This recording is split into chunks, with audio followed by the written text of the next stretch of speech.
Nah, sedangkan bisnis ini kan karena profit kita cukup bagus, makanya dari sisi cash flow juga sangat sehat. Jadi memang kalau piutang ke perbankan nggak ada, hanya ada piutang ke supplier aja, ya kan. Jadi memang dana dari IPO sampai sekarang masih sisanya masih sangat banyak.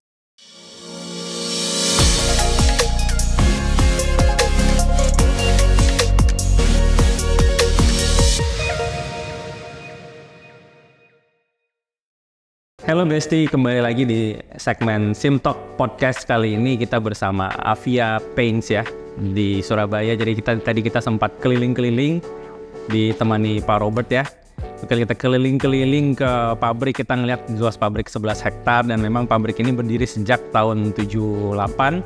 Dan memang kita lihat fasilitas semua udah oke banget lah. Jadi ini part dari Siminvest Site Visit juga, dan kita pada akhir dari acara ini, akhir dari sesi ini kita melakukan Siminvest Podcast bersama dua third generation ya Pak, dari founding Avia Brands ini dengan Pak Robert dan Pak Ruslan. Jadi mungkin bagi besties sekalian yang belum pernah kenal Avia itu apa, adalah produknya adalah ini depan kami, Avitex Gold. Mungkin Pak Ruslan as a vice of CEO bisa sedikit menceritakan proses how this such a huge company, perusahaan sebesar ini bisa terbentuk. Karena aku duduk di sini, aku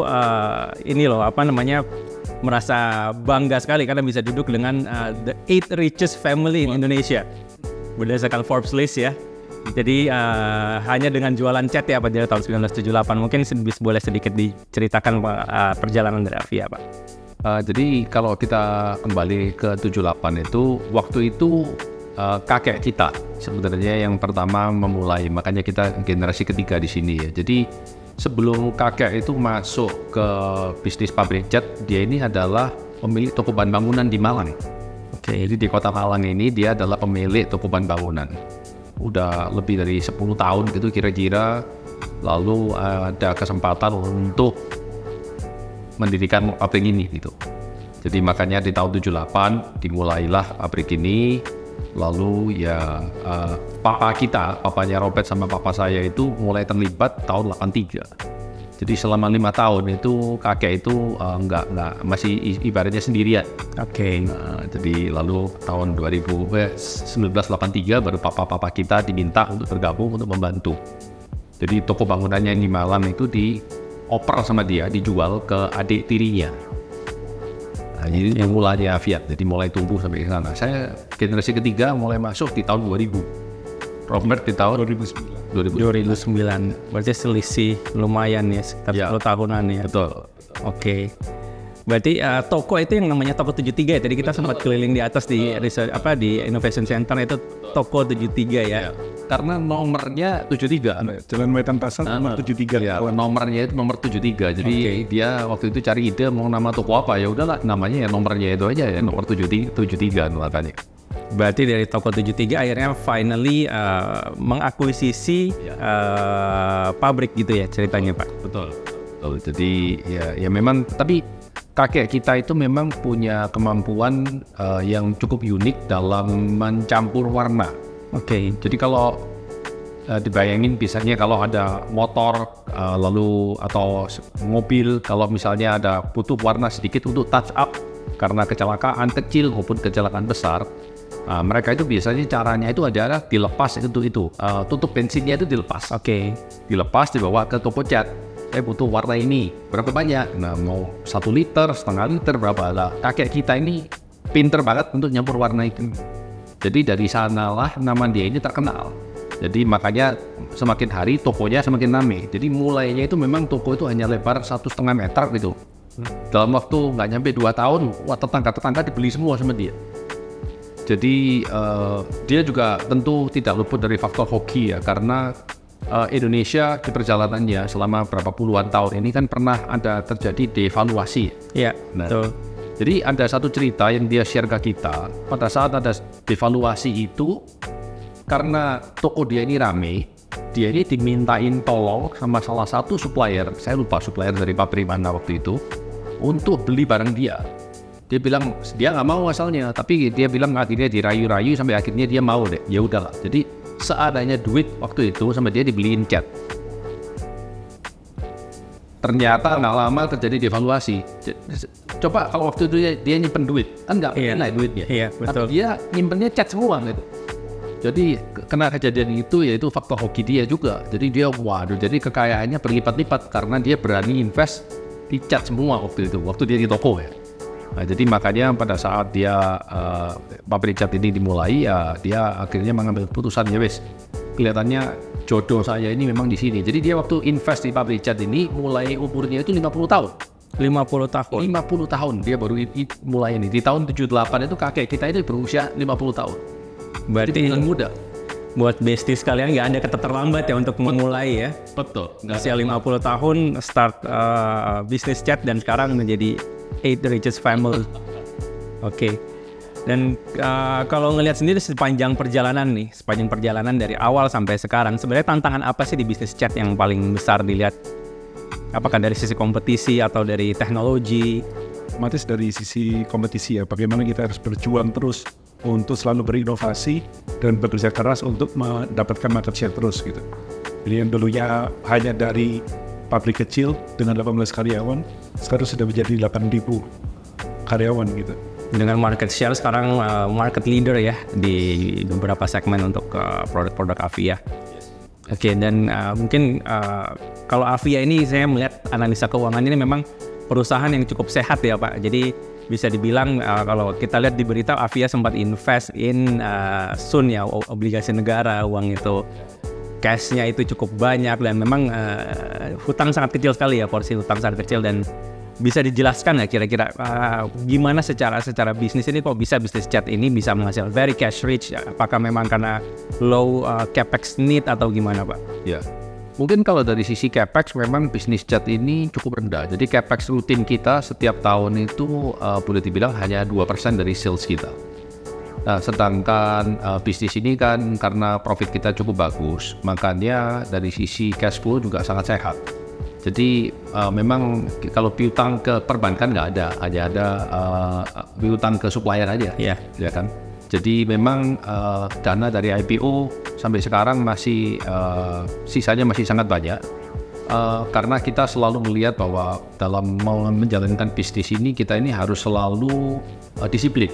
Sebelum terima dana IPO, setelah terima dana IPO, apapun yang terjadi dari sisi operasi dan lain-lain kita ini disiplin terus. Jadi kita nggak membiarkan ibaratnya punya duit banyak lalu kita mulai agak kurang kontrol dan lain-lain, itu nggak akan terjadi kalau di kita karena cara kerja kita ini selalu disiplin. Ya memang itu salah satu hal paling penting yang diwariskan oleh kakek kita selagi dia waktu hidup ya, karena saya sempat bekerja bareng waktu ada di bawah kakek itu juga mungkin hampir 15 tahun kali ya. Kalau Robert lebih pendek waktunya kan karena kan dia lebih muda.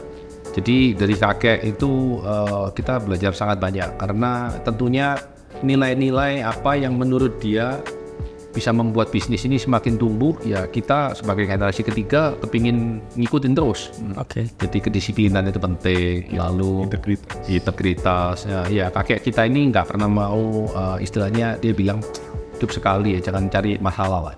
Kita kerja yang benar. Iya. Nama baik dijaga. Betul. Jadi dia nggak pernah mau berbuat sesuatu yang aneh-aneh hanya demi keuntungan semata-mata. Jadi nama baik itu bagi dia itu selalu penting lah. Itu yang kita pelajarin ya.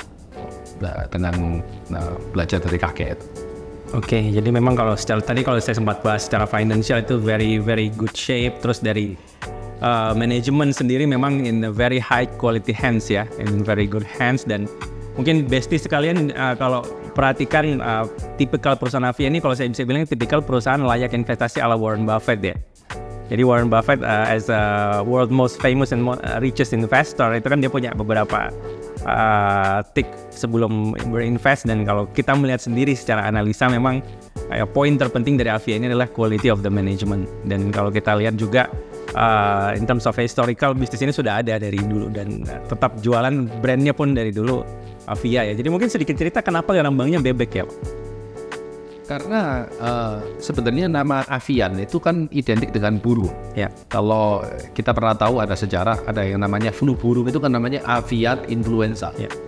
dulu logo kita ini sebenarnya itu burung, bukan bebek. Tapi orang Indonesia ini nggak ngerti bahwa avian itu burung gitu. Dan dia ngelihat logo kita ini kelihatannya kok kayak bebek ya. Jadi makanya banyak yang mau bilang cat yang logonya bebek, cat yang logonya bebek. Lalu kira-kira tahun berapa itu ya kita? 2000 ya. Terus kita bilang ya udahlah, kita kalau gitu jangan ngelawan arus. Kalau konsumen bilang kita ini pakai logonya bebek, ya sekalian aja kita punya logo dirubah jadi bebek gitu. Jadi makanya dulu asalnya burung dirubah jadi bebek. Berarti bebek ini keinginan dari konsumen ya? Memang begitu. Karena orang-orang pada bilang gitu. Jadi logonya logo bebek gitu. Padahal kalau kita lihat kemasan kita yang pertama, yang tahun 80-an itu bentuknya nggak kayak bebek, tapi lebih kayak burung gitu. Memang agak nggak asing di Indonesia.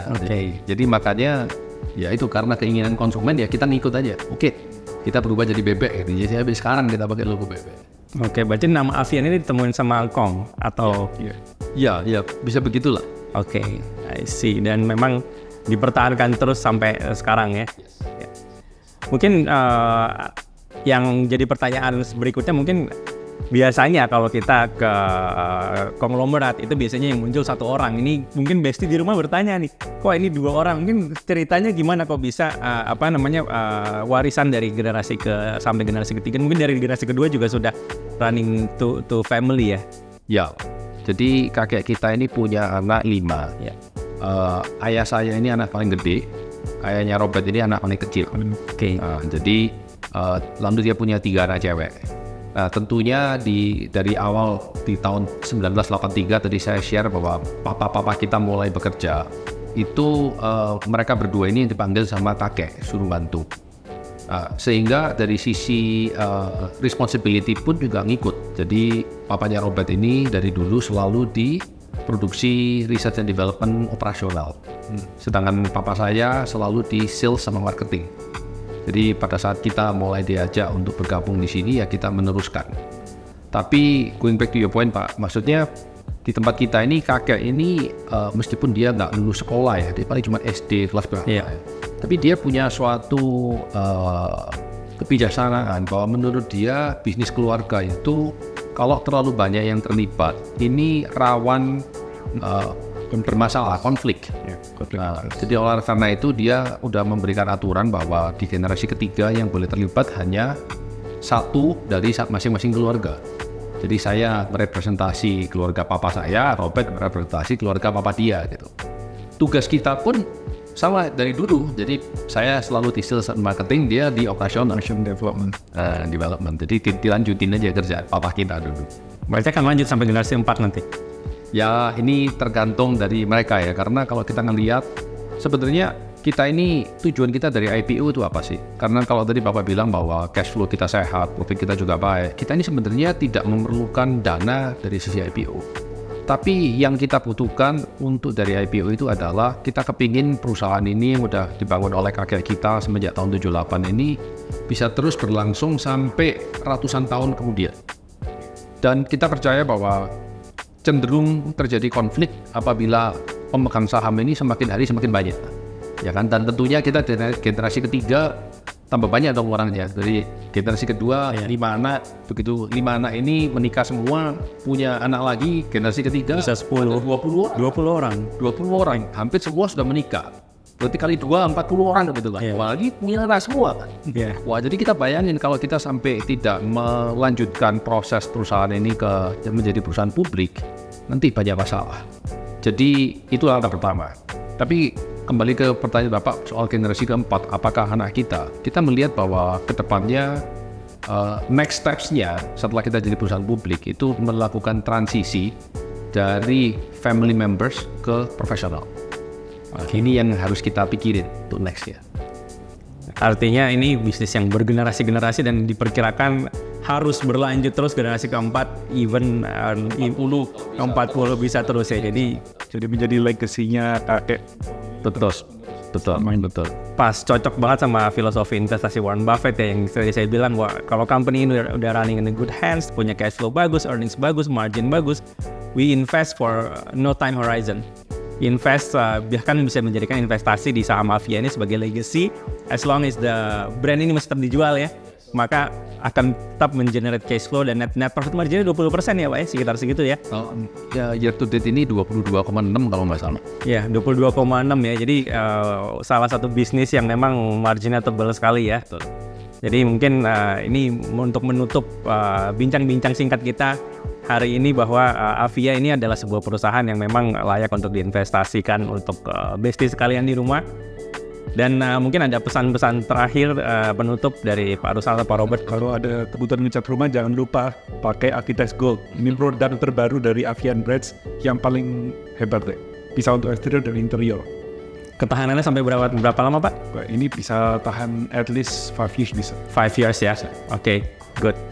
Oke, terima kasih Pak Ruslan dan Pak Robert untuk waktunya untuk bincang-bincang singkat kita siang ini. Terima kasih dan juga telah menerima kami mengunjungi site visit ke pabrik Avia di Sidoarjo. Semoga kerjasama kita masih akan bisa terus berlanjut ke depannya. Yes, terima kasih. Terima kasih. Oke, sekian bincang-bincang di Simtalk Podcast kali ini bersama Avia. Terima kasih. Sampai jumpa di acara Simtalk Podcast berikutnya.